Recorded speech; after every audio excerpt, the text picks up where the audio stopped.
dis le truc là, je ne vois pas le retour là à l'écran là.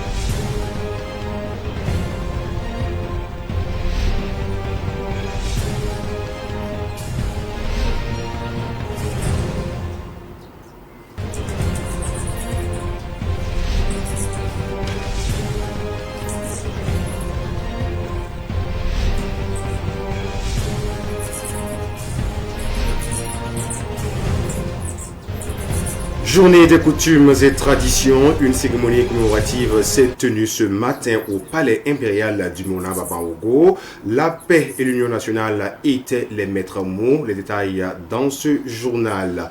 Et puis, la première édition de la Foire internationale multisectorielle de l'AES se tient depuis le 10 mai dernier.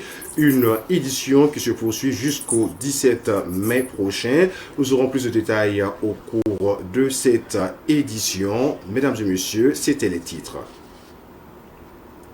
Bienvenue au journal de 12h45 sur les antennes de Savane TV. Commençons cette édition avec le message de son Excellence, le président du Faso, le capitaine Ibrahim Traoré, dans son message de bonne fête aux adeptes de la religion traditionnelle et des cultures ancestraux. Le chef de l'État, le capitaine Ibrahim Traoré, rappelle que la journée des coutumes et traditions interpelle sur l'impérieuse nécessité de promouvoir les valeurs ancestrales et les pratiques culturelles du terroir. J'engage tous les Burkinabés à réfléchir sur la contribution de notre héritage culturel dans la construction du Burkina Faso nouveau dont nous rêvons, a conclu le capitaine Ibrahim Traoré dans son message.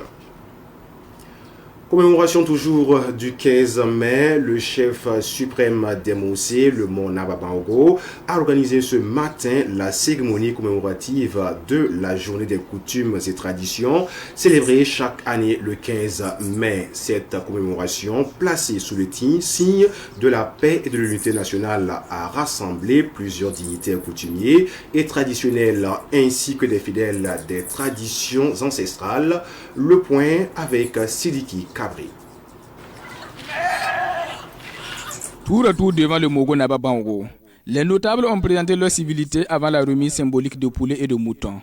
À travers ce geste hautement symbolique, un message clair a été transmis. Procéder au sacrifice traditionnel en hommage aux ancêtres afin d'implorer la paix, la cohésion sociale et une saison pluvieuse abondante au profit de la nation burkinabé.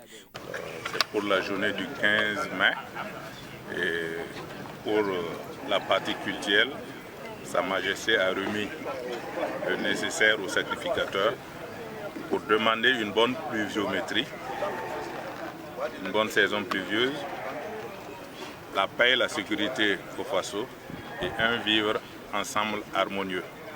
Voilà ce que Sa Majesté a demandé en donnant le nécessaire aux sacrificateurs.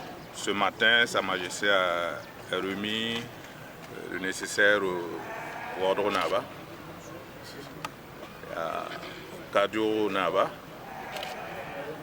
Mankourou et Mankourou Tengzaba et Tenzkousou.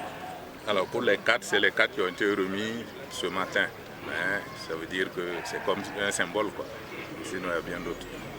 Toutefois, le royaume de Ouagadougou a salué l'institution de cette journée du 15 mai, perçue comme une réponse à l'aspiration profonde des gardiens des traditions et coutumes de disposer d'un cadre officiel dédié à la célébration et à l'hommage aux man des ancêtres. Alors, le 15 mai représente la journée des coutumes et des traditions qui est instituée depuis 3 ans. Et pour la chefferie coutumière, c'est une grande fête.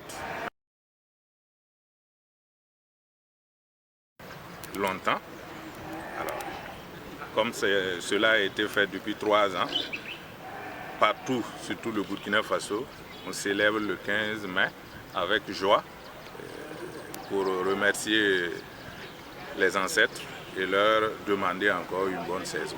En marge de cette célébration, une conférence publique a été organisée au sein de la cour royale du Mogo autour du thème « Justice traditionnelle et spiritualité dans le Mogo », offrant ainsi un espace de réflexion sur les valeurs ancestrales et leur rôle dans la consolidation du vivre ensemble.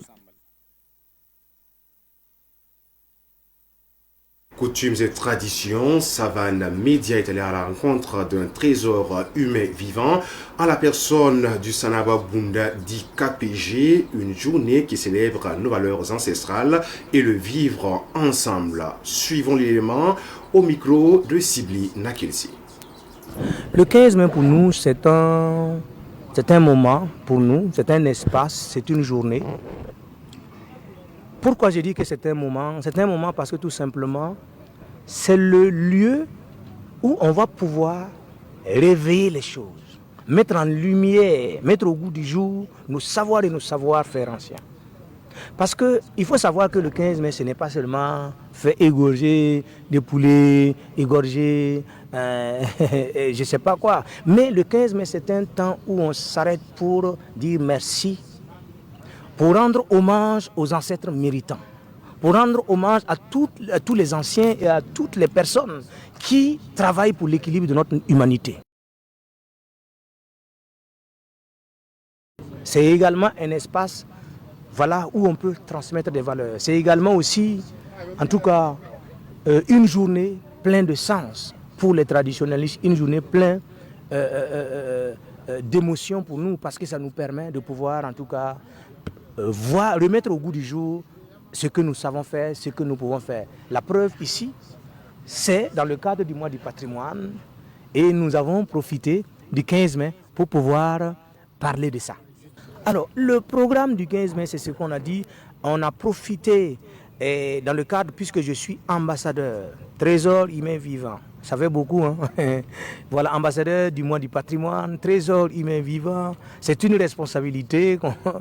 Voilà, donc c'est pas évident. Et en même temps, chef forgeron. Ça fait beaucoup de responsabilités. Donc c'est important pour nous, en tant que détenteurs de savoir, de pouvoir transmettre. Parce que si des gens ont accepté m'apprendre, c'est important pour moi et c'est primordial pour que je puisse transmettre ce que j'ai reçu. Pour que ça perdure, pour que, en tout cas, on puisse continuer à vivre de ces savoirs-là. Donc le 15 mai, le programme, c'est quoi? C'est-à-dire que c'est le lancement de l'espace Koudougou au Musée national. Et il y aura des démonstrations, parce que les forgerons Bassa du Togo qui sont venus, on va faire la démonstration du feu. Il y aura aussi la réduction des minerais de fer. Donc le 15 mai, ce sont des moments de réjouissance, de partage, des moments, en tout cas, de fête pour dire merci à l'entité suprême, aux esprits du ciel, à l'autel sacré de la terre-mère, à l'autel de l'inamovible enclume, à toutes les énergies bienfaisantes et à toutes les forces qui nous permettent de pouvoir maintenir l'équilibre du Burkina Faso. Quel est votre message du 15 mai? Mon message du 15 mai, je demande à tous les Burkinabés, comme j'ai l'habitude de dire, parce qu'on dit que une fois n'est pas coutume, la répétition est pédagogique. Je demande à tous les Burkinabés de cultiver le pardon. Je demande à tous les Burkinabés de prendre la symbolique de l'aiguille. Je demande à tous les Burkinabés d'être le fil qui tente de renouer les liens, le fil qui tente de tisser, le fil qui permet de donner les couleurs à la diversité. Éviter la stigmatisation, donner toujours du sens à ce que nous faisons en restant intègre. Que la paix et l'amour règnent dans les cœurs de tous. Et nous restons toujours avec vous, Sibli Nakilsi, où les marques de reconnaissance se multiplient à l'endroit de El Hadj Saïdou Nagringo Madranaba Sanam, le guérisseur de Nagringo récemment élevé au rang de trésor humain vivant à Wayugia. Les membres de l'association Bayir Metma se sont rendus à Nagringo pour lui traduire leur gratitude et leur fierté. C'était mercredi dernier à Nagringo. Suivons ensemble. C'est dans une ambiance chaleureuse et pleine d'émotions que les membres de l'association Bahiri Metba ont effectué le déplacement de Nagrengo ce mercredi. Objectif, féliciter et rendre hommage à El Hadj Seydou Bithiega, récemment distingué comme trésor humain vivant et élevé au rang d'officier de l'ordre de l'étalon lors d'une cérémonie de lancement officiel du mois du patrimoine à Waïgouya. Pour les visiteurs du jour, cette distinction vient saluer plusieurs années de transmission des savoirs traditionnels et de contribution à la préservation des valeurs culturelles burkinabè. Le responsable de l'association Bahiri Metba, Oumarou Oubda. On lui a décoré en tant que trésor vivant. Ça nous a tellement plu qu'il fallait que nous, on vienne aussi marquer notre présence parce qu'il est membre de notre organisation Bahiri Metba. Bahiri Metba, nous l'avons organisé en 2022. Mais si, par exemple, tout le monde venait lui dire bonne chance et des félicitations, il faut que son groupe aussi se mobilise pour faire pareil. Voilà pourquoi nous lui souhaitons longue vie et qu'il continue de faire ces actes, même si certains voient que ça ne valait pas. Nous trouvons que ça dépassait parce qu'on devait le faire ça depuis longtemps. Bon, on a toujours dit que la nourriture, même si ça met du temps, l'essentiel que ça arrive. Donc aujourd'hui, il a eu prix honorifique là. Donc ça nous a beaucoup plu.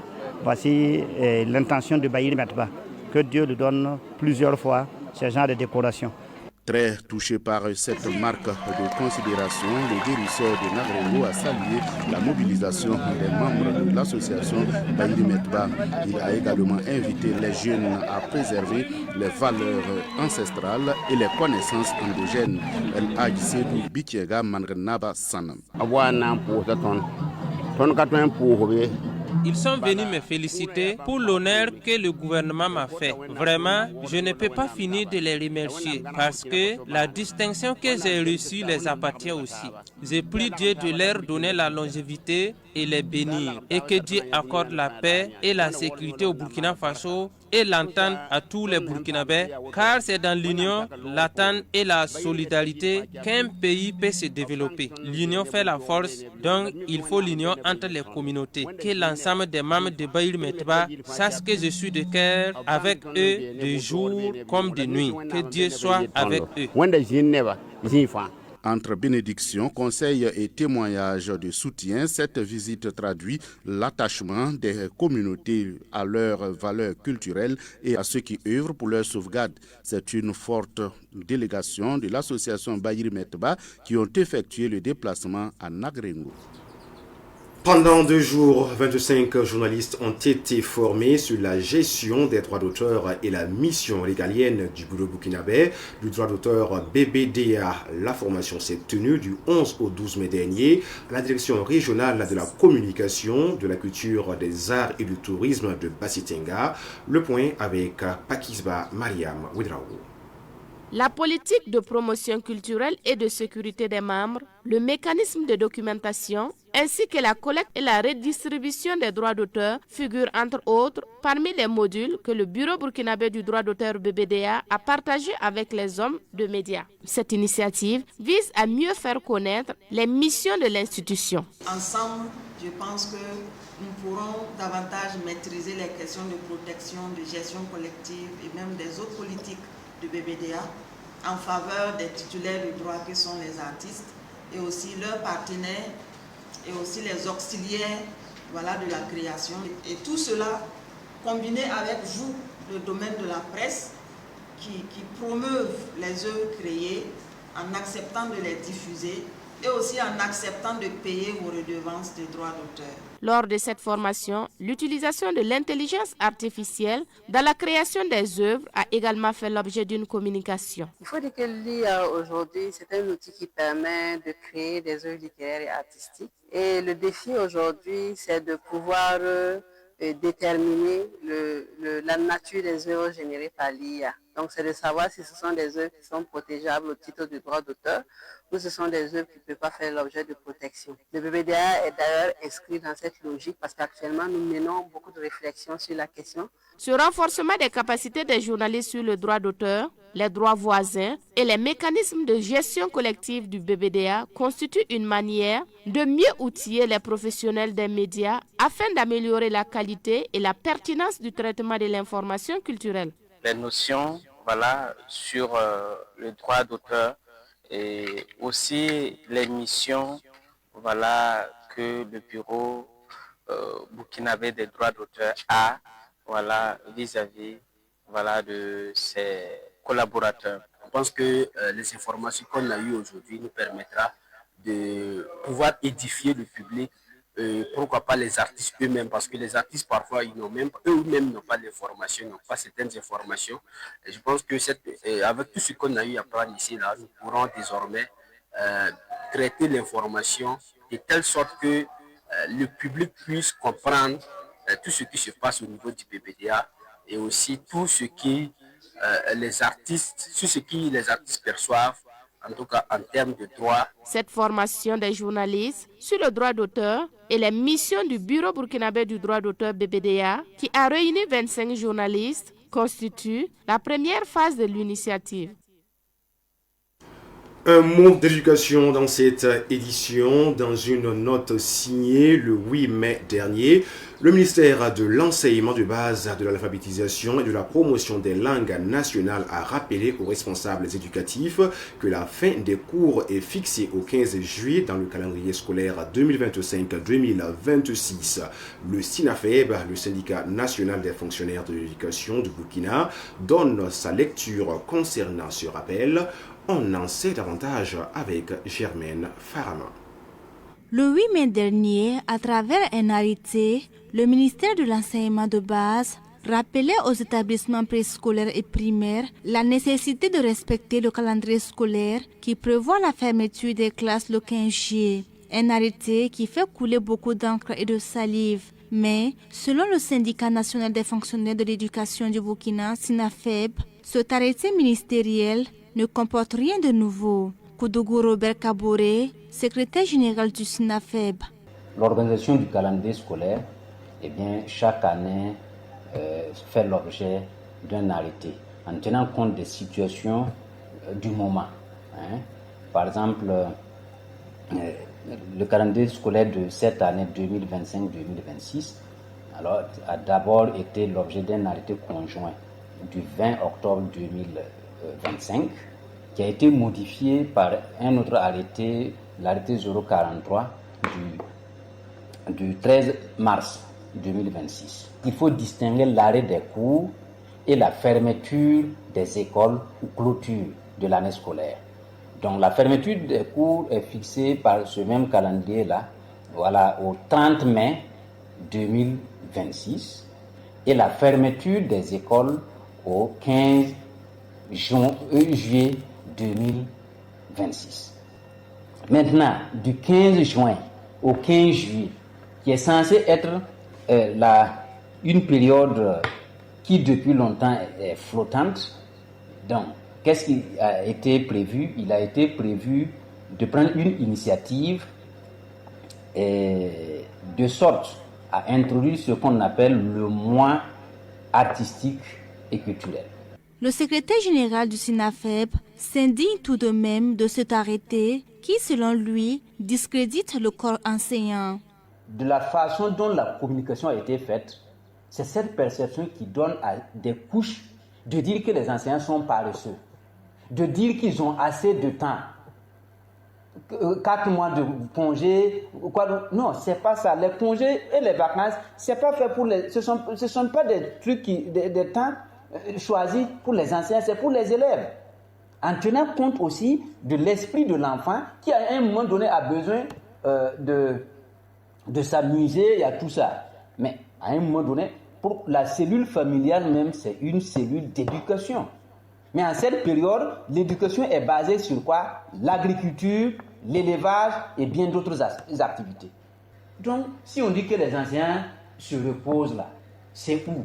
Vous prenez un jour pour un travailleur, ça fait 2 jours pour l'enseignant parce que dans la nuit, il va travailler, préparer ses cours, corriger les cahiers, etc., dormir autour de 2h, 3h du matin. Quel autre travailleur le fait?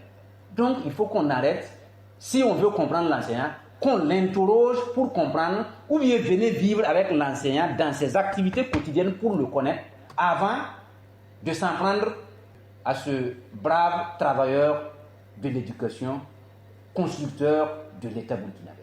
Contrairement aux rumeurs selon lesquelles l'arrêté vise les enseignants, le SENAFEB indique que cette période du 15 juin au 15 juillet, consacrée à la transmission des valeurs artistiques et culturelles aux élèves, est mentionnée dans l'arrêté, n'incombe pas aux enseignants. Les nouveaux experts en cette période-là, ce sont des parents d'élèves qui sont, eux-mêmes, c'est au niveau de la communauté. Si on veut parler d'artisanat, un tisserand, mais il faut que la communauté trouve, identifie, c'est quels sont ce groupe social-là qui ont de l'expertise pour pouvoir apprendre à nos enfants ce que c'est que le tisserand. Le forgeron, c'est la même chose. Un peu, ce sont ces questions. La danse de nos terroirs, mais ce n'est pas à l'école qu'on va s'asseoir enseigner ça théoriquement. Il y en a qui sont aussi responsables de ça. Donc, c'est quelque chose pour laquelle, au moment indiqué, ce n'est pas l'enseignant qui enseigne.